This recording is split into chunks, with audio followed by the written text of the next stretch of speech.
Estamos de vuelta en All We Need Is Love. Esto es la historia de la verdad con mi hijo, Miguel Ángel Alfonseca Fernández. Sí, yo digo mi hijo porque me gusta decirlo. Miguel Ángel, la disciplina. Entramos en esa idea para desarrollar ese camino hacia la libertad.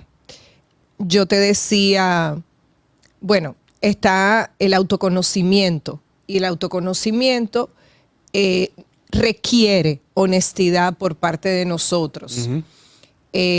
Alejarnos de todo lo que piensan los demás sobre nosotros, aunque eso también es válido, pero ponerlo como a un ladito y comenzar a observarnos, a observar nuestros pensamientos y a entrar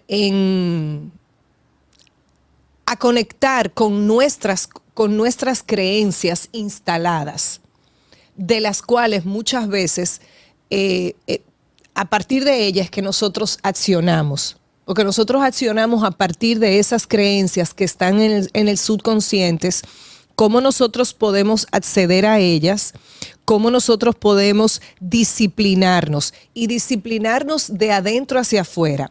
La disciplina comienza adentro, en el manejo y el autocontrol de los pensamientos, entendiendo cuáles son nuestras creencias que han sido el soporte y lo que ha determinado nuestras acciones, para entonces entrar en una disciplina que se ve fuera. O sea, se comienza por dentro y ya hay un impacto en la vida externa. O sea, se ve.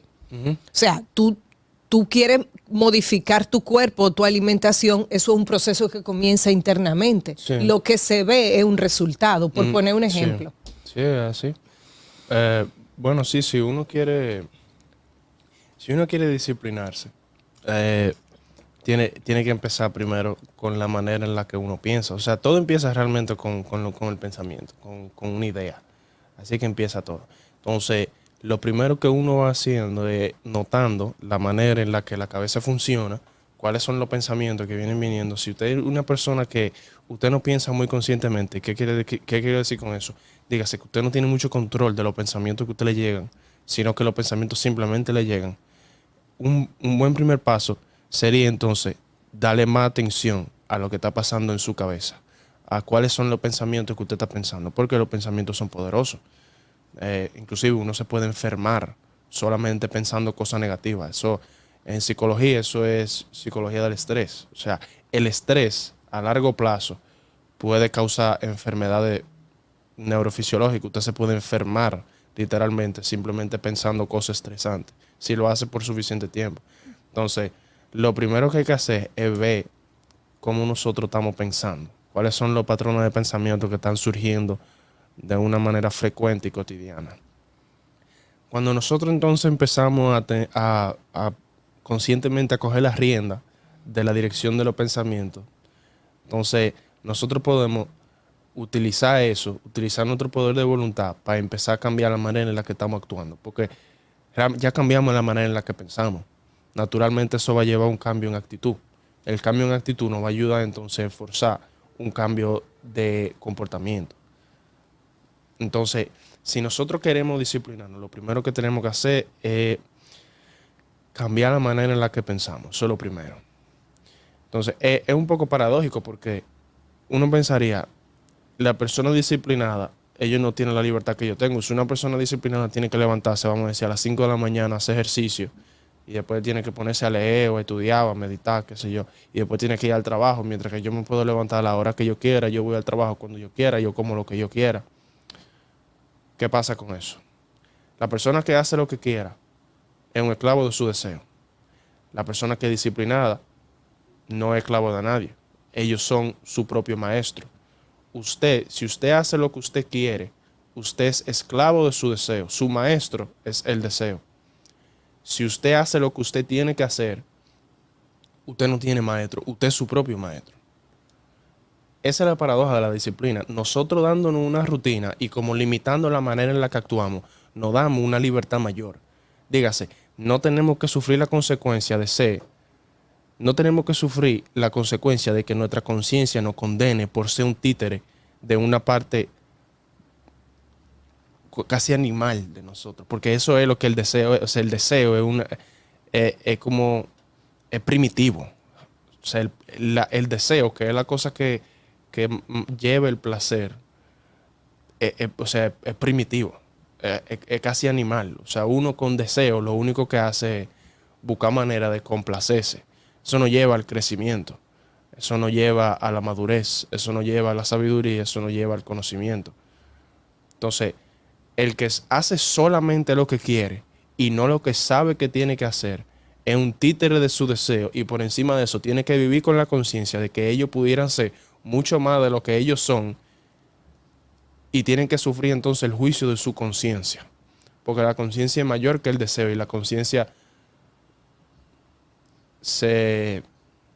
no le gusta que uno se desgaste y que gaste su potencial y su energía simplemente complaciéndose. O sea, la evolución es imparable. Nosotros, una de las razones,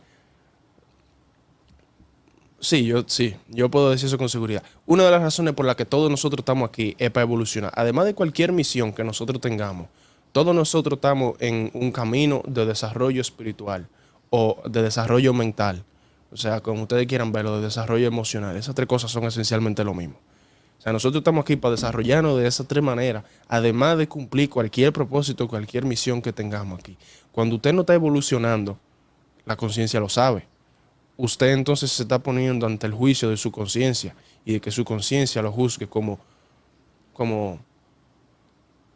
inmaduro, o sea, por estar gastando su tiempo en cosas triviales.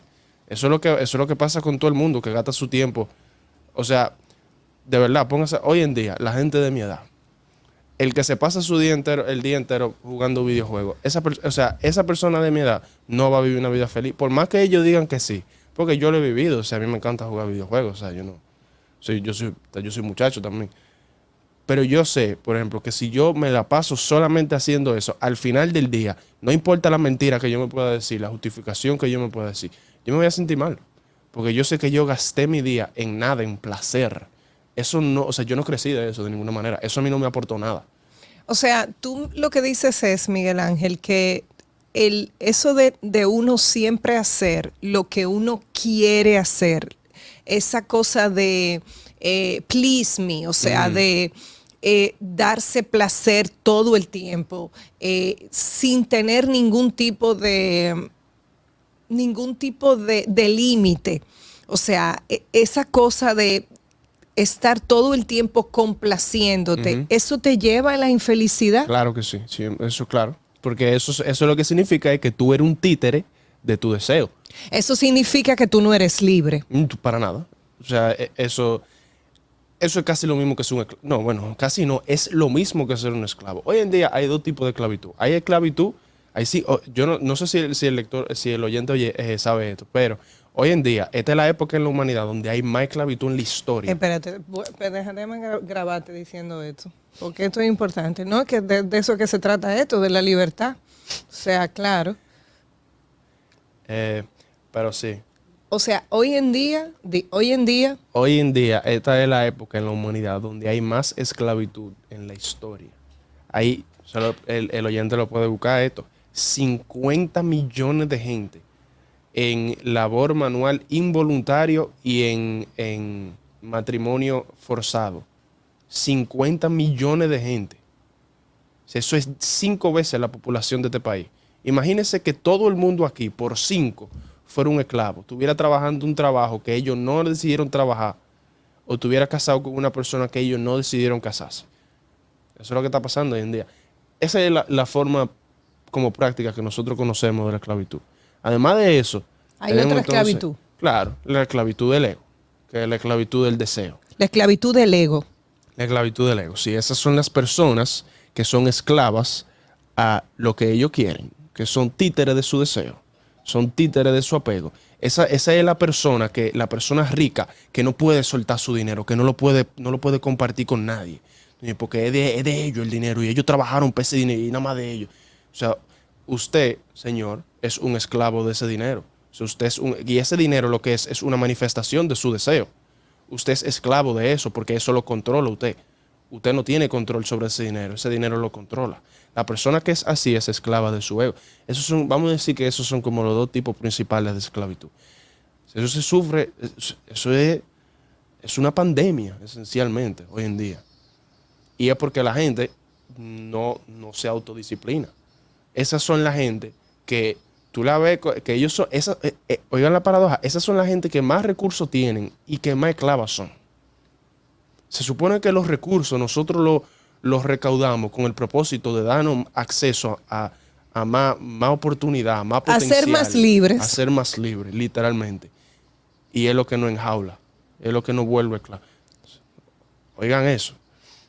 Entonces, la manera en la que nosotros solucionamos esa paradoja, ese problema, ese dilema, es disciplinándonos. Y entonces, vuelvo a Jordan Peterson. Yo sé que yo lo menciono mucho, pero es que es un muy buen punto de referencia. Ese hombre, él es el intelectual más influencial del mundo occidental hoy en día. Entonces, hay que hacerle caso. Él lo que dice es que una persona gobernarse a ellos mismos es más difícil que una persona gobernar una ciudad entera, que una sociedad. Él lo dice así, eso hace todo el sentido del mundo. Porque repite eso, Miguel. Que Jordan Peterson dice que gobernarse a uno mismo, tener control total de uno mismo, es más difícil que gobernar una ciudad entera, que gobernar una sociedad de personas. Oigan eso. Porque el que lo piensa superficialmente dice, pero eso no hace sentido. Tú me estás hablando de gobernar a una persona mientras gobernar a miles o millones.